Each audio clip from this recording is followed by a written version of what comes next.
My father-in-law just passed away. Can you come home as soon as possible?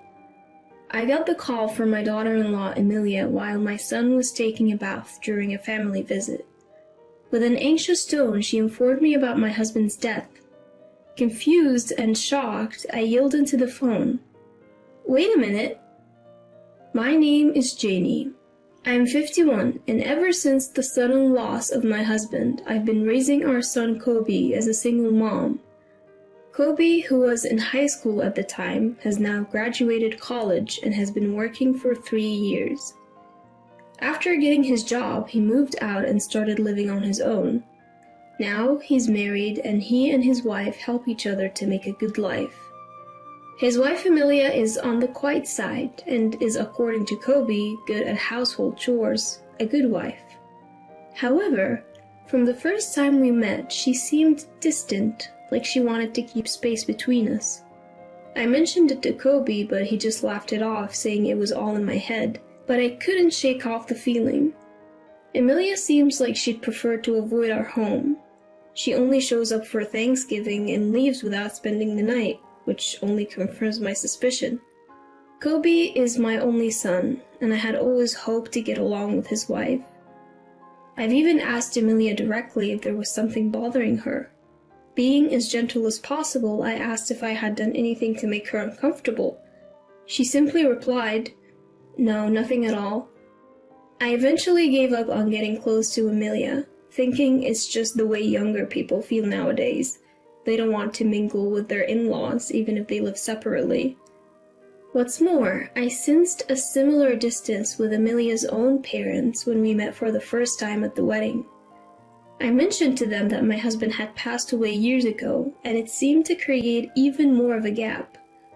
Even though Kobe had told them from the beginning that I was a single mom, maybe seeing it firsthand created some negative impression of me.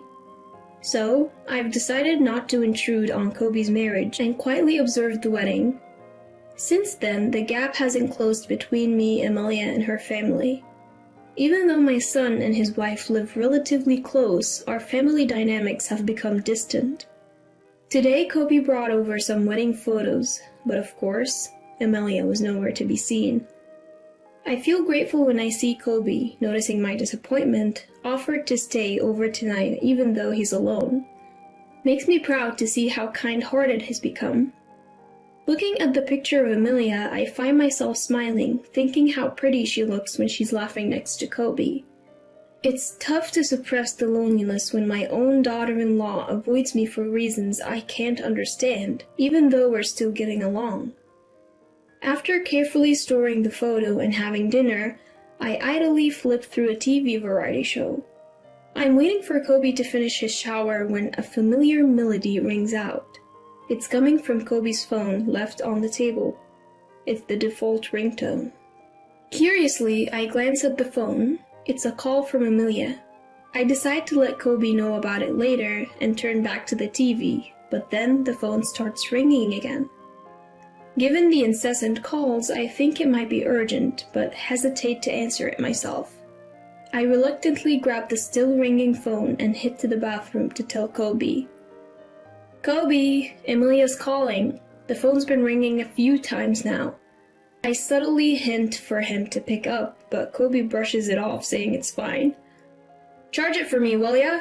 Got any snacks? I could go for a drink after my shower. I'll be out soon. Grab something quick." "Well, you're really becoming like your dad, aren't you?" Holding the phone, I head back to the living room and try to plug it in. But I fumble and accidentally hit the answer button. In my rush to hang up, I hit the speaker instead, and Emilia's frantic voice bursts out. "Can you hear me? Dad has passed away. Come home as soon as possible." It looks like I've picked up a very serious call. What do I say to Emilia, who's just lost her dad? Or should I first apologize for answering her call, even if it was an accident? My mind is racing, and I've lost sight of the option to hang up. Meanwhile, Emilia starts explaining the situation, saying that I need to come over to the nursing home where he was living. Startled, I ask when he had moved into a nursing home, considering he was fine until recently. "Huh? Mother-in-law? Emilia had no idea that it was me on the line. She thought she was talking to Kobe, so her surprise makes sense. I quickly explain the situation and steer the conversation back to her dad. But she corrects me, slightly annoyed. "It's not my dad." She says it's Kobe's father who has passed away and asks me to tell him to call her back before trying to hang up. I was utterly confused, but quickly spoke into the phone, still on speaker mode. "Wait a second, Emilia, isn't this some kind of mistake? Like I told you before, Kobe's dad passed away 8 years ago." Emilia seemed shocked by my statement. She stuttered momentarily but quickly regained her composure. "Now's not the time for lies. Why would you lie about something so heartless at a time like this?" Before I could make sense of Emilia's sudden accusation of me lying, the room fell silent. In that moment, I noticed that Kobe, his face pale, was holding the phone. The call had ended.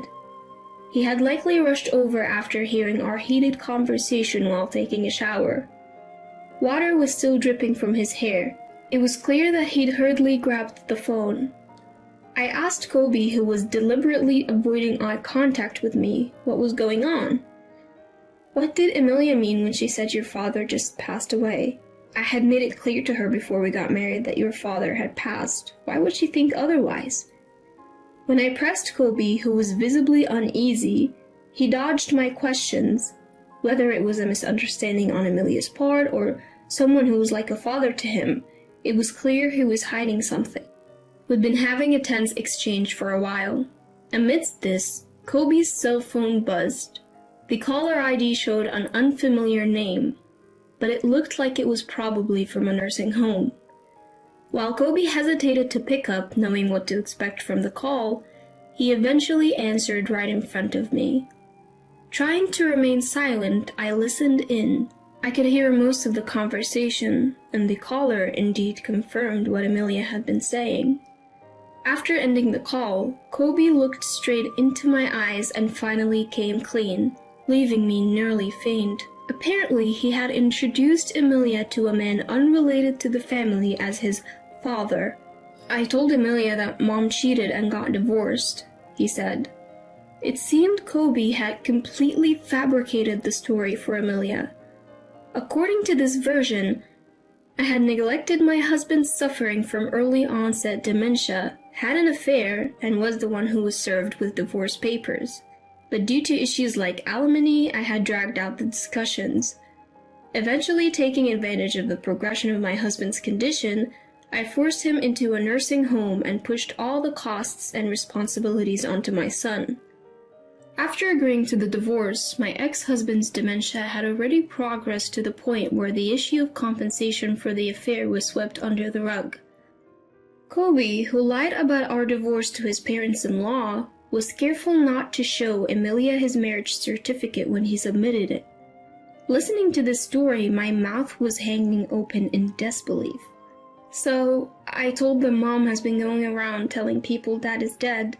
She's probably telling Emilia the same thing, but it's all lies," he explained. "I can't believe he's been telling such elaborate lies. No wonder Emilia and my in-laws don't think highly of me." When I scolded Kobe for lying, he hung his head like a scolded child and mumbled that he wanted extra money for leisure. He thought he could lessen the amount he gives to Emilia by saying he was using it to pay for his father's care home. And shockingly, Kobe even aimed to inherit fake assets from another man. Kobe, who works as a caregiver, met a man with dementia who was a landlord when he went to assist at another facility. Although the man was not yet 70, he had multiple health issues and had entered the facility to receive end-of-life care. The man likely had early onset dementia and had deteriorated to the point where he didn't even recognize his real son. Kobe took advantage of this and started to act like he was the man's only son. On top of that, using his role as a caretaker, he had the man's real family pay for his residential fees. Meanwhile, he was also pocketing a few $100s every month as caregiving fees for doing small tasks. "All of you must be so busy. Don't worry, I'll take good care of him," he would say. Sometimes he'd even lie about the man's health to minimize family visits. Whenever he found the time, he would sit beside the man, even going so far as to have him write a will, leaving all his inheritance to Kobe. Kobe's manipulative ways gained him the trust of the facility, as he even told them that he had lost contact with his father since our divorce. The real family eventually stopped showing up, and even the facility staff started recognizing Kobe as a family member. Listening to this appalling truth coming from my son made me wonder if he really was my son. Now that the man had passed away, there wasn't much that could be done. I forced myself to tell a remorseful-looking Kobe to quickly inform the real family of the man's passing. Later, I took Kobe to apologize to the real family, and when they heard the truth, they were understandably furious. "We will sue you for fraud," they yelled. Kobe politely apologized and pleaded to avoid a lawsuit, saying they could nullify the will, but this only enraged the family even more. From the family's perspective, nullifying the will was a given. Nothing had been resolved, including the caregiving fees and the manipulation of the deceased. Kobe, who seemed to think a simple apology would suffice, was at a loss in the face of the family's blazing anger and clung to me, nearly in tears. "Going to court is impossible. Mom, you know it too, right? I don't have money to pay for damages. I've told you everything, help me. A mother always defends her child, doesn't she?" I can't say I'm completely unaffected by the desperate plea from the son I've raised for over 20 years, but I have no intention of helping him. He's done something truly awful. I believe he needs to face the full wrath of the family and offer a sincere apology from the bottom of his heart. I apologized deeply, just like Kobe had, and all I could do was show my sorrow to the family as a parent. From that point on, Kobe's life spiraled downward. Emilia, who was his wife, filed for a quick divorce and returned to her parents' home. When faced with the prospect of divorce for lying so egregiously and swindling money from others, Kobe argued back. "I don't want to break up, the money was also for Emilia." When they expressed their wish for a swift divorce and even threatened legal action and financial claims, Kobe had no choice but to back down. He knew that he could be in legal trouble for what he'd done. Although no claims had yet been made, he was being sued by the family of the deceased man. Perhaps he realized that he wouldn't be able to handle additional claims from Emilia. Furthermore, Kobe got fired from his job. The company claimed he damaged their reputation and shattered their trust in caregivers. After the court's decision, Kobe was required to pay back the caregiving fees he had received, as well as compensation for the emotional suffering of the deceased man's family. The will left by the deceased man was invalidated, taking into account the progress of his dementia. Kobe, who had almost no savings and was already unemployed, was now burdened with massive payments, including legal fees. Choosing city life for better job prospects, he rented a small, old apartment. He's barely making ends meet through day labor, trying hard to continue payments. He had reached out to me for help multiple times. Each time, I told him I had already helped enough by co-signing his lease and urged him to reflect on his mistakes. Now, juggling multiple jobs and searching for better paying work, he doesn't even have the time to complain. As for me, I continue to live alone.